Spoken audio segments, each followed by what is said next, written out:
Welcome to the Minnesota Liberty Network, and here are your hosts, Bill Liskey and Drew Roach. Welcome back, Drew. Welcome back. I'm back. You're back. I'm back. It's good to have you back. It feels like it's been a while. Well, it's been a month for you. Been a month, yeah. Well, busy. And Drew, I did miss you, by the way. Missed you too, Matty V. Thank you. I mean, Yeah, I don't know if buddy. I missed you, but I'm glad to have you back. I see you all the time. We talk a lot. So, what do you think? What do you think today, Drew? Feeling good about stuff at the Capitol, or? I mean, as good as we can. I mean, Sure. Got to negotiate with terrorists, so that makes it challenging. Well, let's start with talking about the positives. I get to talk a little bit about a positive that happened. It took a lot of time coming. This is the third session that I've been working on this. So we're working on cottage foods, and I've got positive news for those people out there that are interested in cottage foods, including my wife, who is just at home baking sourdough bread right now. So Yeah, I love sourdough. I am as well. yeah, Interested to hear what you have to say. so cottage foods. We were battling it out with Minnesota Department of Agriculture and with those the cottage foods industry as a whole. I've been on the side of the cottage foods industry for the last 3 years and working really hard trying to get their bill to go through. So not only increase the amount of money they can earn, but also be able to ship them and also be able to protect themselves under a limited liability company, LLCs. On the 11th hour, we finally got it. We finally got it passed.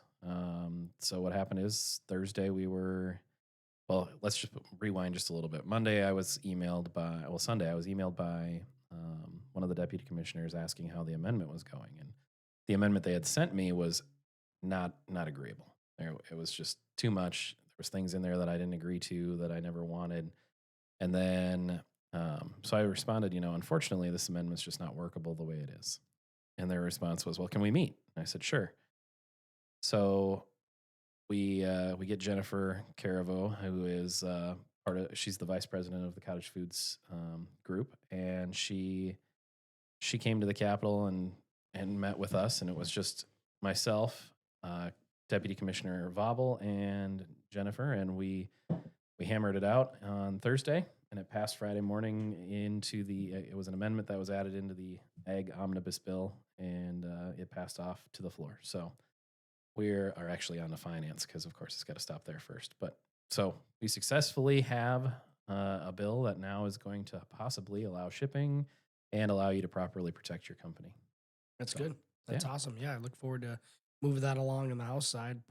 Obviously, time-wise, it's not going to happen this session, but the companion in the House or in the Senate is off to a good start. So I look forward to making that a top priority in next year. The cool thing is that because it's in our Ag Omnibus Bill, you guys could conference committee that and you could take it in and accept it without having to pass it through your House, which is nice. So you'll be the chief author of a bill that hopefully gets passed that you never even had to go and present to. We'll see. I'm sure that'll be an option. We're not holding our breath but because you never conference committees are dangerous business. Yep. But we can only hope. So there's a couple other bills that you brought to me this last week. Why don't we talk about those? Yep. One's an elections bill for provisional ballots, which is we desperately need in the state. Obviously, with the elections that we have here, one of the handful of states that do not have provisional ballots, which would be a huge win for Minnesotans and voters in the state. Brought you that one. And then, we took a trip to Tennessee earlier in the year, you, myself, and Senator Wiesenberg. We did some strolling around downtown Tennessee, and one of the places that we stopped at was a cigar bar. Yeah, it was actually pretty cool. Yeah, I don't smoke, so for me it's not a big deal, and I don't drink, so that's also not really that big a deal. But it was fun to hang out. Yeah, and it's not one of my top priorities either, but it was just kind of nice. When the thing I liked about it was the social environment. Yeah, we met some really cool dudes there. And what we need to be doing is trying to be smart and create as much revenue opportunity and business opportunities that we can for people in Minnesota. We're getting more and more businesses that are leaving the state, more and more people that our top earners in the state moving out of state, whether it be South Dakota, Wisconsin, Iowa, North Dakota. So we need to be able to be a very, promote business and promote new ideas. And if this is just one thing that will help promote a different idea. Currently in Minnesota, if you have a sample license in like a tobacco shop, there's certain cigar places right now that allow you to sample cigars and smoke them in the facility. All Sure. this does is extend that and allow them to create an environment where they could sell alcohol as well. Right. I'm absolutely certain this is a good bill. So- Expanding your freedom to do what you should or want to do with your business. It's a great idea. Yeah. So And the provisional ballots thing, love it. I think we would have a lot different results out of Shakopee if provisional ballots had been in place. yeah, no doubt about it. I mean, and really just Dakota County in general. Dakota County, Scott County, whichever. I mean, all of on the top of fixing the voter rolls, which needs to be a top priority. And I know in elections, as a committee, we're going to be using that as a leverage point to be able to release any funding to the Secretary of State that, hey, per the federal government's requirements, because Right. there's HAVA money that they're looking to get their hands on. And but when I say they, I mean the Secretary of State.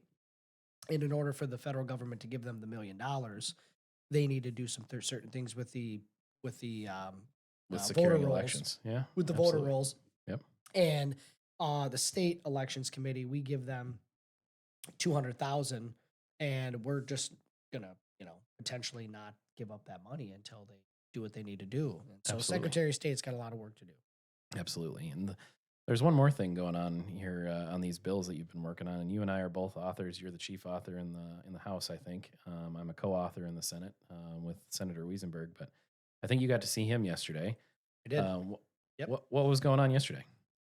Well, so as everyone's aware, we saw rallies across the state and across the country with these, people that are being bussed in, and how are all of a sudden all these protesters out there? And I'm not talking about the hands-off protest. I mean, that's the No, one that That was the everybody big one, and we'll that talk was- about that later. But I was actually at the Capitol for another reason, which is, I'm the chief author of House File 1782, which is the Defend the Guard bill, which unfortunately is a bill that we shouldn't even need to have written, because the U.S. Constitution already, lays out the fact that we shouldn't need this bill. And essentially, what the Defend the Guard does is reiterate what's already in the Constitution, that in order to deploy the National Guard, we need to have an act. Congress needs to declare an act of war. Right. And so I was, asked to speak at the Defend the Guard rally at the Capitol yesterday, which I was excited to do, and I did. Senator Wiesenberg is the chief author of that bill in the Senate, and so it was nice. Met with a bunch of other liberty-minded people and trying to get the word out about the Defend the Guard bill. I think again, it's a high importance. I think everybody across the state and across the country is sick and tired of seeing America be in wars that we don't belong in. And so this would just kind of reiterate it and specifically protect the Minnesota National Guard men and women who serve from being able to be deployed overseas without having an act of war. And so it's a no-brainer to me. It's unfortunate that this bill even has to be brought forward based on the fact that we haven't had a declaration of war called by Congress since World War II. Right. And it's sad, but I think majority of people support this across the state on both sides of the aisle. It is a bipartisan effort, and so I'm humbled and honored to be the chief author of that in the House.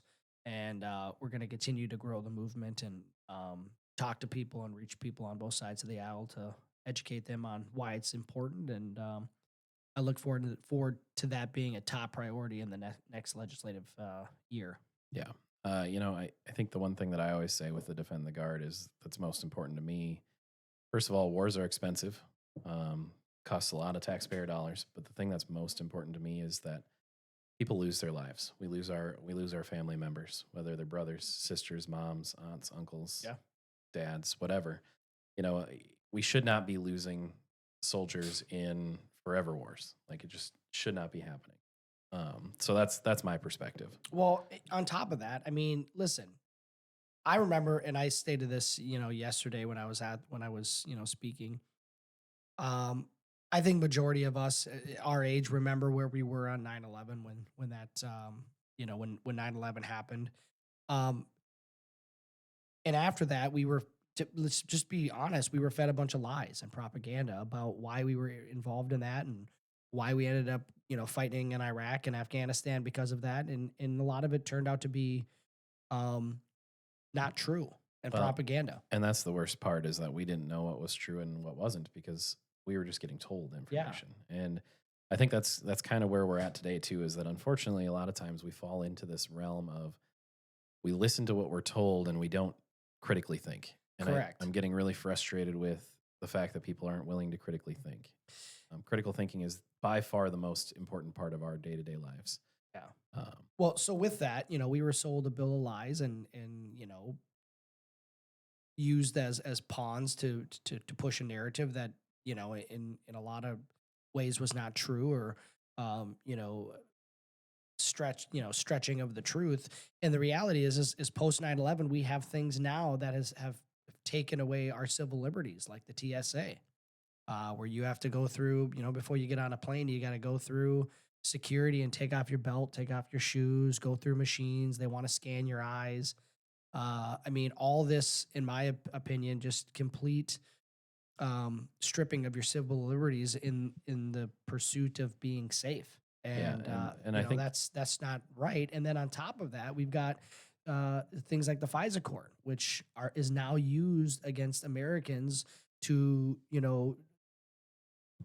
name Americans or title them or call them as domestic terrorists whenever said agency wants to investigate or look into or check the background or whatever to parents that um, want to go to the school board and right. speak on their on behalf of their children. So a lot of things that have happened because of war, because of just Well, America in general wanting to push their will. And I mean, in some cases, yes, we need to go overseas and fight and do what we need to do to, help people. But in a lot of cases, it, the military industrial complex has not had our best interest at heart. And we just need to, as Americans need to start coming together and realizing that war is destructive on many fronts.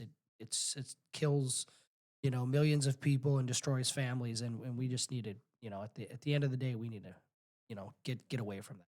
well, and I think the most important thing for me is every time you're willing to give up a liberty for safety, that means you're willing to give up both. Never will you get more safety by giving up your freedom. Correct. It never equates to that. And so that's something that's super important. Um, Yeah. You know, the other part about the Capitol that is most draining, and I think you've probably started to learn this now that you've been there for this whole part of this session. Now we're getting into committee deadlines. We're Friday. That was first and second deadlines. Yep. Third deadline's this Friday coming up. And you're learning what those mean. It means we get quite the sludge, quite the grind, especially towards the end of the schedule. I think we heard, trying to remember, I think we're at 47 bills in Health and Human Services just this last week. Yeah. And that's a lot of bills to hear. And we don't get a lot of time to debate them, unfortunately, because they're cramming them all in, trying to get them done. That's another bill that I actually got to present. I got to present the chiropractic bill and talk about the importance of chiropractic and the healthcare system as a whole. Conservative approaches, non-pharmacological approaches are very important because it saves a ton of money. If we didn't have chiropractic services offered via the insurance realm, then we would not be able to help people with spinal complaints that normally would go to the ER if they didn't go to the chiropractor. So super important stuff, but that's the health and human services world that we're living in. It's a constant barrage of bills, and it is the biggest. Again, I always stress health and human services is the biggest cost to the budget. Well, and then we get into the point where we're talking about the end of committee and committee deadlines, and what happens at the end of committees is where we put together these Massive mini omnibus bills. these omnibus bills, which some would articulate that are not constitutional, and others would say that they are. It's depending on how you look at it. Now, based on language within the legislature, they say that it's within the Constitution, right? Yeah, Because it's what they define as single subject law. items. Yeah, I'll argue from both perspectives. I can't stand omnibus bills. I generally vote against them because there's so much junk that gets stuffed into them. If we stuck to the omnibus bills now, see, I'm not going to talk for all omnibus bills. I'm going to be very specific. If we stuck to omnibus bills strictly within the jurisdiction of each committee, I could argue or can understand the argument. I don't necessarily agree with it, but I could understand the argument of it being single subject because now you're sticking to the committee's jurisdiction. That's it. It's the only thing that bill's doing. But that's not what happened last year. Last year, we passed a taxes bill that literally contained a whole bunch of junk from all of the committees, and it was one bill. And it was, 14, almost 1,500 pages. It was a pile of junk. So there is place for omnibus bills in the aspect of it makes the language easier. It keeps it all organized, uniform. Personally, I think you should be able to, pull in, put out stuff in there that you don't like. You should be. I personally want to be able to vote on every item. Yeah. Because there are items that I think that we should have, and people are going to, judge me for that, and that's fine. But I also think there's items in there that we absolutely shouldn't have, and unfortunately, they get stuck together. So at the end of the day, if there's one bad item in that omnibus bill, I generally vote against it. Correct. And I agree with that. And it's under in some case, in actually in like most of the cases is every one of those, in committee where you have these omnibus bills that were put together, those were all individual bills that were heard Yep. and laid over for possible inclusion in an omnibus bill. and Meaning they typically, when they were heard on an individual basis, either they were heard in committee just to throw a member a bone, Right. or they were heard in committee because and then didn't get a vote on it because they didn't have the votes to get Right. through. So they lay it over so they can use that specific bill to negotiate with another other bill bills. to Yep. put them together, right? It's just the And nonstop negotiating. I'll give you this if you give me that. And for me, I can see it. I can understand why, but and I don't go against the omnibus bills to be this pain in the ass. Well, neither do I. But the reality is I didn't come in, I didn't decide to run and be a, state representative to continue to go along with the status quo. Right. and I that's the same came thing in with me. to change the status quo. And so, there might be people that say, gosh, he won't work with anybody or he's divisive. And the reality is it's You're not. not. You're I'm just sticking to your guns. being very principled and trying Yeah. to be as consistent as I can, because if we're never going to, how do we ever change anything if we don't, Right. stick to our principles and show other members That it's you can okay. do the same thing Yeah, it's too. okay. It's Yeah. okay. I'm not attacking anybody. I'm not going after Right. anybody, but I have to believe in what I believe in first. And there Absolutely. is a lot of pressure both in committees and in Yeah. the caucus to do what everybody else does.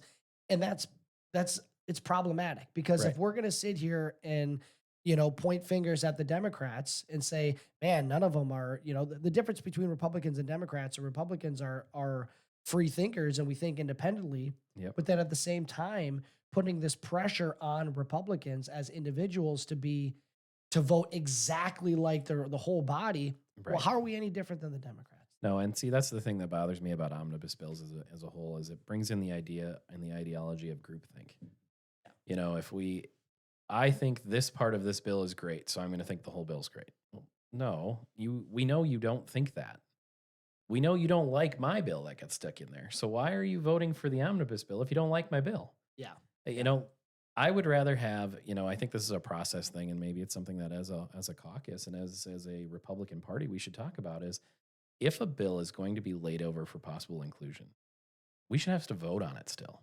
Yeah. I think we should know how most of the members on that committee sit so we know where it's at. Yeah. Because I personally think we should vote on it, at least at some point, have a vote on it. Because there's things where I'm like, I would never vote for that. Yeah. But yet we're going to lay it over for possible inclusion. And as soon as it gets thrown in there, I'm never going to vote for that omnibus bill. I don't know how they do it in the Senate, but I know in the House, so we typically know how a member is going to Oh, we vote do. because we have text threads Right. and we're talking with each other. Oh, always. And so we kind of know, hey, we're going to lay this one over because so and so is having But- trouble passing it. But from my perspective, okay, if they're having a hard time passing it, why are we even including it in a possibility? Correct. Then I would then rather what- have the vote on the committee and say, hey, so and so on the committee doesn't like this bill.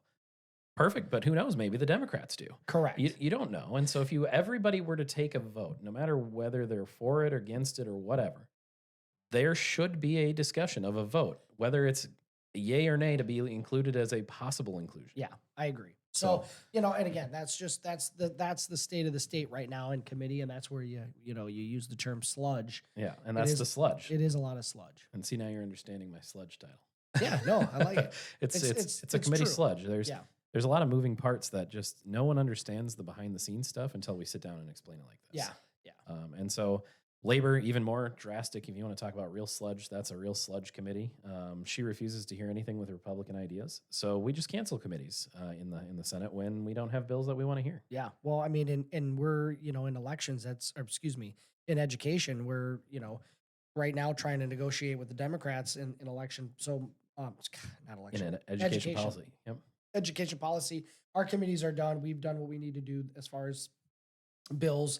And we put together like a plan of how we're going to go ahead and start negotiating with the Democrats. And I'm not going to get into specifics, but essentially it doesn't seem like we're being able to be super productive Right. on that end. And so what voters need to understand is the Republicans are working very hard to be able to, because we don't have the votes to repeal the mandates, and we know that voters don't want increased revenue. They don't want Right. to have their taxes increase where we have to provide more revenue to pay for these mandates. The only other option we have is to negotiate on what You got to take little pieces, little bites of the apple. correct on Yep. what single line items are important and how do we reallocate the money. And that's what's happening in the Senate too. Andrew Myers brought a bill forward, and I actually did a poll on Facebook in the community page about this. And Andrew Myers brought a bill in education finance that essentially said that if you're as a family make more than $150,000, which is 3 times the poverty level, Yep. that you would be required or could have the option to pay for school lunch, Right. which would free up $85 million a year that For was those currently schools to- for those schools that was Yep. currently being funded for the free lunch now keep in mind all students in Minnesota, regardless of parents' income, get free breakfast and free lunch. Yep. So all this would do is they would still get the free breakfast. Yep. It just allows parents the option that make over $150,000 to pay for their own school lunch, which would free up $85 million a year or For the schools. $175 million for the biennium to take that money and reallocate it in a different expenditure, Yep. specifically the LOR, which is the local operational revenue, Yep. optional revenue, which would allow schools to To put it where spend they that need it. money wherever they need it. Right. Right. Like, And the Democrats destroyed it and voted it down. Education Minnesota was there. see, that's crazy to me. Was Education Minnesota, the teachers union, totally came in there and shot it down. Minnesota But just- Department of Education came in there and shut it down. Well, here's the thing that it doesn't make any sense. Ed Minnesota makes 0 sense to me. This would have been good for the teachers, and here's why. So we take that 86 million, 85 million, whatever a year, and instead of putting it towards school lunches, or in this case, the other thing that I've heard is that some of that money actually goes to school lunch equipment, not just school lunches. And so actually that money gets tied up in equipment. Well, if you don't need new equipment every year, which you don't, right? Like some of the equipment can last for a lot more than a year. Matt knows, he's worked in a kitchen. This stuff can last a lot longer than a year. They have to just sit on that money because it can't be used anywhere else. So if we opened that up, we changed how that worked. That money could go directly to teachers' pensions, directly to teachers' salaries, however you want to describe it. Time Well, off, so give them you- more time off. And so in our district in Farmington, one of the things in Tim Walz's budget was he cut Q comp pay, which is what Right. teachers, which is some school districts the teachers get paid with Q comp, right? Yep. And anyways, Walls cut some of that funding. Well, this essentially would free up that money to go back into the Q comp expenditure, and they voted it down. There was an amendment brought forward on this specific bill that would allow that money to go right into teachers' pensions, Right. and they voted it down. See, that's right? just That just doesn't make any sense to me. You know, whenever we hear about Ed Minnesota being at the Capitol, and I hear Ed Minnesota, and I immediately know that it's supposed to be the teachers union. Yeah. Supposed to be. The reason I say supposed to be is because the reality is every time I hear from one of their members, it's nothing about teachers. It's all about weird policy stuff that generally I could never agree with. It's just very strange. I don't understand why they're not up there fighting for teachers. Well, and that's the thing is what we really need right now is those superintendents, teachers, school board members, which I know there's a lot. They need to be more vocal about this. Absolutely. They really need to step up and start educating their teachers, being more vocal about what we're trying to do on the Republican side to help them. Yep. But we can't help them if they can't help themselves, right? And that's where we're at. And I know there were some school board members and superintendents that didn't like the mandates, but instead of talking and pushing back against the mandates, we're trying to find how we made more revenue by actually having levies. And the voters in our district said no. Right. We, the city, the folks of Farmington, for the last 2 election cycles have voted down levies. Absolutely. And how are they going to be able to afford it if we keep voting down levies? And unfortunately, because Democrats don't want to negotiate and they won't allow us to repeal, we're looking to repeal unemployment insurance, Right. which is, you know, it's a problem. I mean, there's $76 million sitting in funds right now for unemployment insurance for schools that we could free that money up if we repealed that. Plus the $33 million that's going to go in there this year to help fund it for future years. That's $100 million right there that we can use at our disposal in other areas for QComp, for the READ Act, for teacher pensions. And Absolutely. Democrats are saying no. Right, which is just crazy to me. So let's move on to that next segment that we've got going on. We call it the floor war is what I'm going to call it. Constant battle of political theatrics is what I like to call it. This is where all the theater happens. Yeah, I wish I'd have taken drama class in school. I'd probably be a little bit more prepared. I'd be a lot better at it if I would have taken more drama classes. So how's your floor? Let's talk about your floor first, and then we'll talk about mine. Well, the last couple of weeks, floor has been pretty mundane. Yeah. I think we're right now there. You know, when we do have we have 3 sessions a week. Usually 2 of those are paper pushes. So for those that aren't aware, they're literally bills that are just there to be heard for their first and second reading. And that's pretty much it. We sit down. The clerk does his thing. You'll sit here and hear the speaker, second reading, boom, second reading, boom, second reading, and then we're done. Then we adjourn, and we, schedule the next session date. And then we have 1 floor session a week that's got 5-6 bills, and they're pretty bipartisan. Sure. And they almost always pass. So that's kind of the state of the state. Not a whole lot of theatrics going on right now. A lot of that theatrics is going on in committee where we're, in the sludge. Yep. And so that's kind of, as far as in the House, not a whole lot going on, but that's going to ramp up here. We got 1 more week, and then we're off for Easter break. Right. And then coming back, that's when the theater really That's starts, when the floor right? theater That's when will Broadway will comes. actually get going. Yeah. Well, So maybe not Broadway. I think they sing on Broadway, but So I'm going to stress one more important part about the floor that you forgot about: paper push days. This is the most important part about paper push that you probably maybe you didn't realize, or it's just you haven't heard about it or dealt with it yet. In the Senate, the most important thing about paper push day is to have the first and second readings, but the other important thing is it allows them to transfer one bill from one committee to the next. Yes. So that's the other really yes. important part about paper push. That is true. Because every committee report has to be approved by the floor in order for it to go to the next committee. Yes. So that's why we, for the next 2 weeks, are going to have, for last week and this week, we're going to have 3 floor sessions. Normally in the Senate, we only have 2. We have Monday and Thursday. And soon it'll actually just turn into all floor sessions because that's when we debate every single bill and we just sit there and turn it into theater. Yeah, we have a report, and it shows the committee reports. Right. So instead of, spending time on important subjects like the fact that we're in a deficit or that we need to pass bills and legislation that'll actually help people, this weekend, the end of last week in the Senate, we decided to waste a bunch of time on a resolution. This resolution, giant waste of time because at the end of the day, the resolution does absolutely nothing.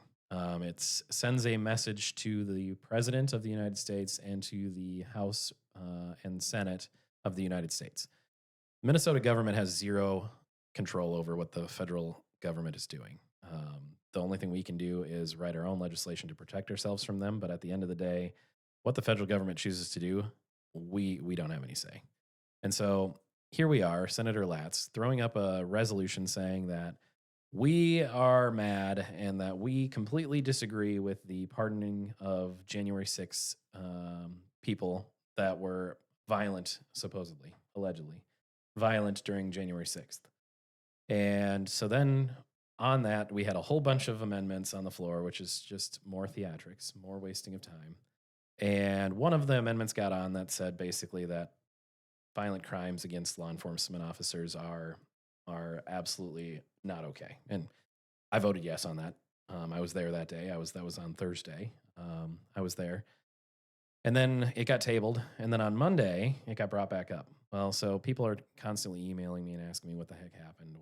Why didn't I vote on Monday? Well, it's simple. I wasn't there. I went home. I had issues with my kids and I went home. Why I didn't vote remotely? I don't need to vote remotely on in my opinion, a political theatrics. Yeah, exactly. It's not even a. It does it's not literally a bill, nothing. Nothing. Yeah. The fact it's not a bill, it's not going to change anything for the people of Minnesota. The whole purpose of why I was elected, the whole reason I'm there is to help represent the people of Senate District 58 and take care of the people of the people of Minnesota. Yep. This bill did nothing, or this resolution did absolutely none of that. Yeah. So whether I voted or don't vote does not matter. It did not change anything, and I think it's absolutely ridiculous that anybody would imply that I was taking a position on something. Yeah, and the reality is I think just there's a lot of people, constituents and voters that just aren't privy to kind of realizing that a lot of they don't realize that a lot of the stuff that happens on the floor is just theater.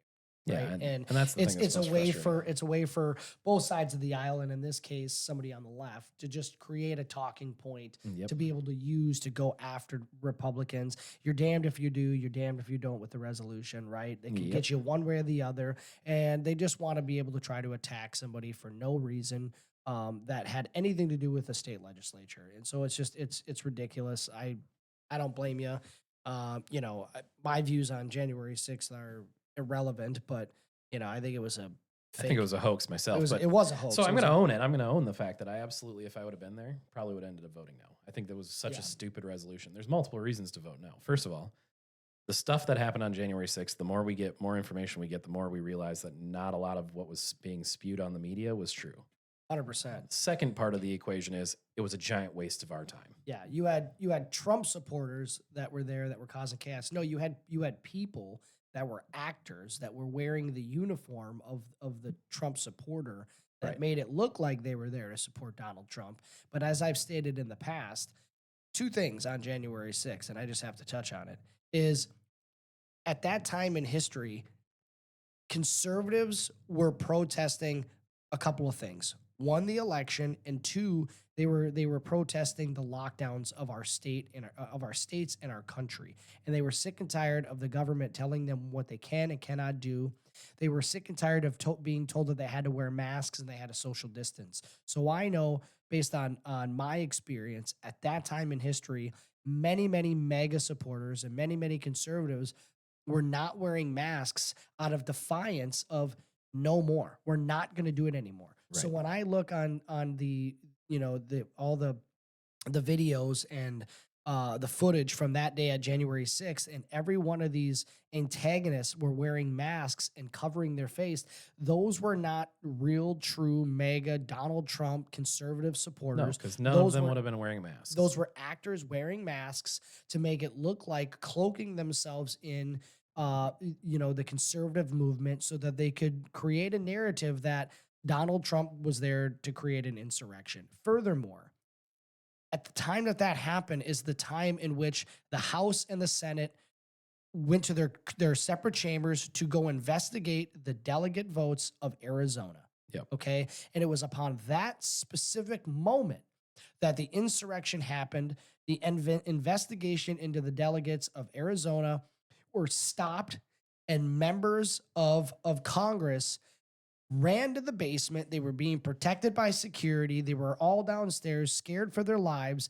In the meantime, they were calling family members, in dire desperation, saying, I love you, telling their kids they love them. They're scared for their life. They may not come home.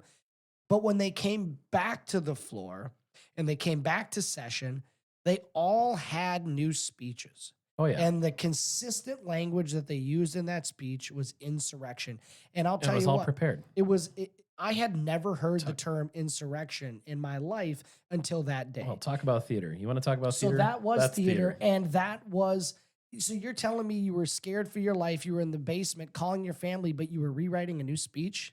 Right. I call bullshit. Excuse my language. Which, but you know, it's the truth. speaking of protests, that gets us to our favorite section of the show, at least my favorite section of the show. It's time for liberal tears. Hands off. Hands off Minnesota. Hands off Donald Trump. Hands off you name it. Whatever they're coming up with, random hands offness. So, Matty V, let's pull this up. We got some stuff to talk about. So speaking Hands of, off my Social Security. so while you were at the Capitol, this is a picture that Senator Wiesenberg sent out. This is what we got.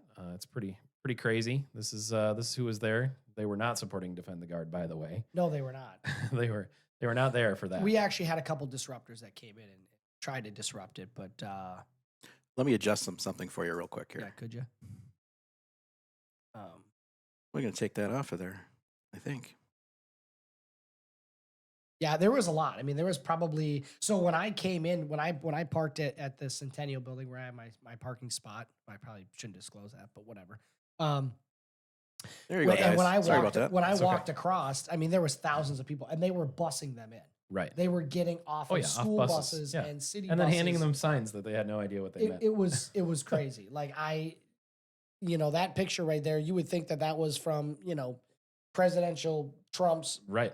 But it wasn't. inauguration in 2020 or January 6th. No, that was the state capitol yesterday. Right. And, that's There was the thing 10,000 people there, easy. That was the thing that was most frustrating to me is it's like, where are all these people coming from?